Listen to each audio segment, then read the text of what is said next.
welcome. I'm Peggy, and I welcome you to our kitchen. Now, today is a little bit different because we're not going to give you recipes. We're not cooking food. We are making soap. And I hope you'll stay with us. It's a fascinating story, and there's some good health advice as well. And I want to introduce two special people. Rachel and John Palacino are here with me, and they own what is called Double Blessing Farm, which is in Travelers Rest, South Carolina. And I am thrilled to have you here, and this is fascinating. Now, you have goats. This is true. Could you, before we begin, you make a special kind of soap. You have ice cream and all kinds of goodies. But before we get into that, explain how you happen to have Double Blessing Farm. Well, we actually got our first goat in 1998 once we discovered that I had an aversion to cow milk. Okay. And that kind of a dairy allergy. And also one of my sons, I have 4 boys, and one of my sons also has that allergy. And we did some research and said, well, what if we're not going to be able to drink cow milk, what's out there? And discovered goat milk. And we said, well, we're just going to have to get a goat. So we did. And we kind of got the goat before we did a lot of research. And that goat was pregnant, and we didn't know it, and the owner didn't know it. She said, well, you can have this one at a bargain because she hasn't given birth for 3 or 4 years. So we brought her to the farm, and a couple of weeks later we heard this little whining noise out in the barn, and she had a baby. And so we called her up and said, you know, would we owe you more money because she had a baby? And she said, really? Well, no, I guess you're just double blessed. So that's where Double Blessing Farm came from. So that's what it is, Double Blessing Farm. Right. That's a lovely story. And you are a registered nurse. Right. So you brought your medical knowledge along with all the other to create, and this farm, you have people come on tours. It's become quite a place. It's become quite a business too. We realized after the allergy of the 2 family members that goat milk had different constitutional properties than other milks had, and the proteins are different in it, so it's more easily digestible, and the molecules that are in it, the fat molecules, are so tiny that they actually go through the vessels easier. So we've had cardiologists recommend it and gastroenterologists recommend it just because it has it's so easily digestible. And so once we realized how much of the benefit of the milk was, we said, well, let's morph to another product that can not only benefit your insides and those organs, but the outsides as well, which is the skin. And that's the largest organ of the body. So this is like your skin drinking a great glass of goat milk. So this, on the table in front, is an array of things, including the bars of soap. Mm-hmm. And so somebody with skin problems or eczema, I'm thinking of teenagers and people who are struggling with, this kind of thing would be beneficial. We have developed a bar with rosemary and spearmint and peppermint, which is a great recipe for acne problems. It helps clean the pores, and we've had great results. People have said on the testimonies on the website that it's really changed their skin because the goat milk that we drink also has alpha hydroxy acids, many vitamins and minerals that are just great for the skin. So everything that you'd see in maybe a collagen type formula, it's already present in the goat milk as soon as we take it out of the udder. And this has no chemicals or additives of any kind.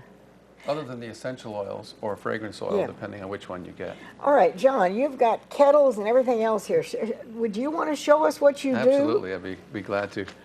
The process essentially is soap occurs naturally in nature, but years ago, like in colonial times, people didn't know that the lye that they were using came out of the ashes from the burning fats of the meat they would cook.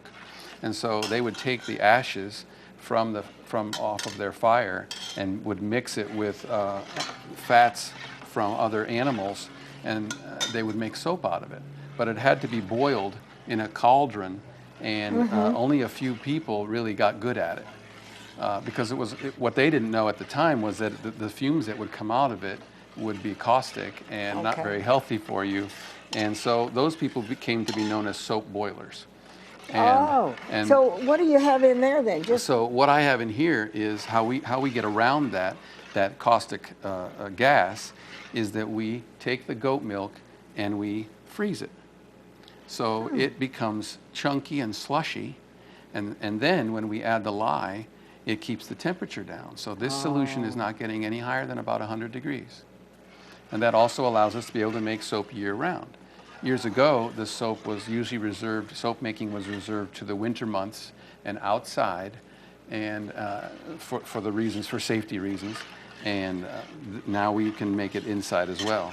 And if I can just tell you one story about that, for many years, since probably 1998, even though the company Red Clay soap is from 2011, we started making it as soon as we had goats. But I didn't know this process, so I would make it outside in the winter. And when you mix the cold goat milk with lye, sodium hydroxide, it would get to be, about 258 degrees, and you'd see that plume. So this has totally changed how often we can make it and what time of year we can make it. So if anybody out there wants to make soap, if it's with goat milk, you just have to get your goat milk frozen to a slushy stage, keep the temperature safe, and then you'll see it's a creamy color, because if you don't slush the milk, the goat milk tends to burn a very brown, ugly color. It gets too hot. Now, Rachel, you are designated as a certified dairy farm. Yes, we're a grade 8 farm. We got certified within 18 months of getting our first goats. So we can, in South Carolina, they're very pro raw milk. There's other cow milk dairies and goat milk dairies in the state. And so, yes, you can purchase raw goat milk in South Carolina. Now, what did you do with this? Is this hot? Well, what we have in here, this is sitting right at about 100 degrees as well. And what we try to do in the goat milk making, soap making process is match these temperatures. I believe it makes it much better for the solution to be matched. So this is sitting right at about 95, 97 degrees. And then these are our oils. We use olive oil, organic palm oil, coconut oil, and castor oil, as well as probably almost a half a gallon of goat milk in each batch. And so you combine those together, and that's what we're about to do, is take these oils and dump them here in with the lye and the goat milk. Okay, let's see what happens. And, this is a new experience for me, as I'm sure it is for many people watching. Well, it's not that exciting, and it doesn't. All it's going to do is mix, and they're not going to boil or steam or anything. But then these two things, the acid and the base, they don't want to come together chemically. So then we have to kind of coax them together, and we're going to do that with the immersion blender. Okay. And we're going to take these two. Be careful. Is that okay? Let's stand out of the way. Take these two and now we've just already mix mixed them the together. lye, so that's why John has his goggles off now. But if you're doing this at home, you need to have protective gloves, protective eyewear. Now, how many?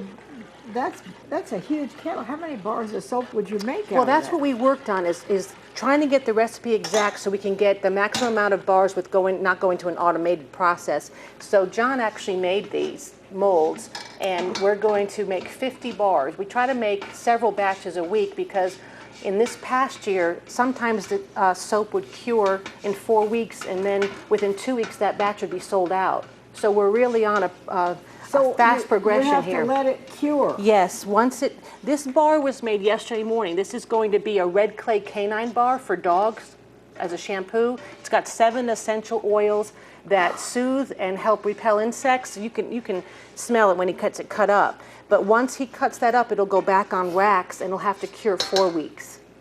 So you have soap for dogs and soap for humans. Right, we sure do. And the neat thing about it is, if you like what the dog's soap smells like, you can use it yourself. Because they're all just... And it keeps the insects and all off of the animal. Right. Oh, it's amazing. And you know, it's become almost a fad now.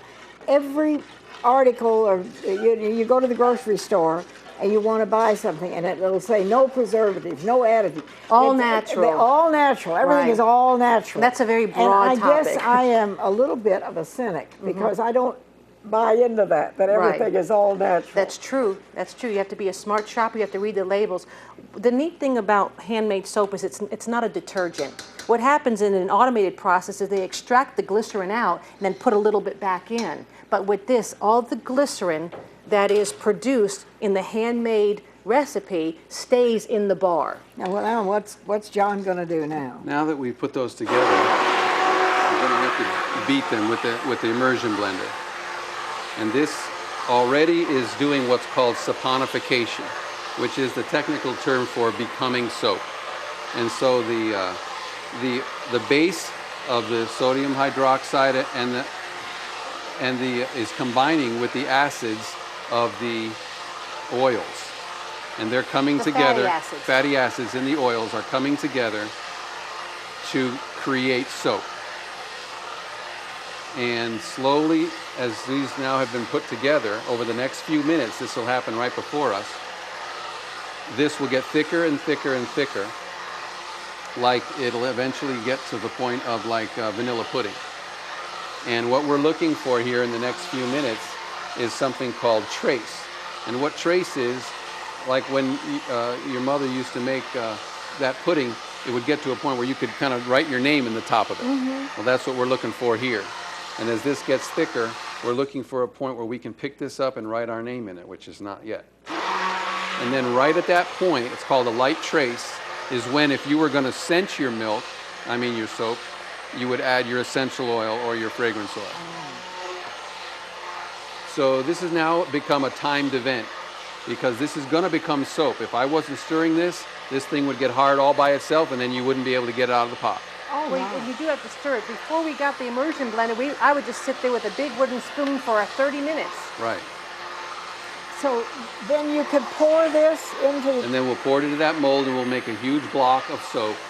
And then after 24 hours, the majority of the saponification process is over. And you can cut it up into what's called a log like that. And then we'll show you how the cutter works later. But then we cut them up into bars and then they go to the shelf and they cure for 30 days. So now what you're making in here is for humans or dogs? This is all of our soaps the humans can use. Okay. Even the dog shampoo, anyone can use it. It's all safe. Okay. Now you don't want to touch this soap the first 24 hours. And that's why you also, if you make it at home, you need to have a vinegar spray bottle. Well, I don't know if people are going to make it at home, but we wanted to show we people hope they'll try. Well, you can try. We're going to, while you're doing that, we're going to go to a quick break. All right. But this is called Red Clay Soap. We've got all kinds of information. Stay with us.